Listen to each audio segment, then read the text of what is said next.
కూడా ఉదయం పూట అల్పాహారాల్లో వారంలో ఒక రోజన్నా ప్రతి ఇంట్లో పూరి అనేది కంపల్సరీ చేసుకుంటూ ఉంటారు.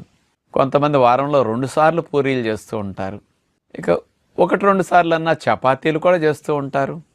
చక్కగా అందులో వెన్నపూస పెట్టో నెయ్యి పెట్టో చపాతీలు కాల్చి మంచిగా టేస్ట్గా చేసుకుంటుంటారు. కొంతమంది పిల్లలు టిఫిన్ తినేటప్పుడు ఈ పూరీలు కానీ చపాతీలు కానీ వాళ్ళకి కారం పెద్దగా నచ్చదు, తీపి ఇష్టం ఉంటుంది. ఘాటుకి వాళ్ళు కొంచెం ఇబ్బంది పడేవాళ్ళు ఉంటారు. కారం అంటే అలవాటు లేకుండా ఉండేవాళ్ళు ఉంటారు కొంతమంది చిన్నపిల్లలు.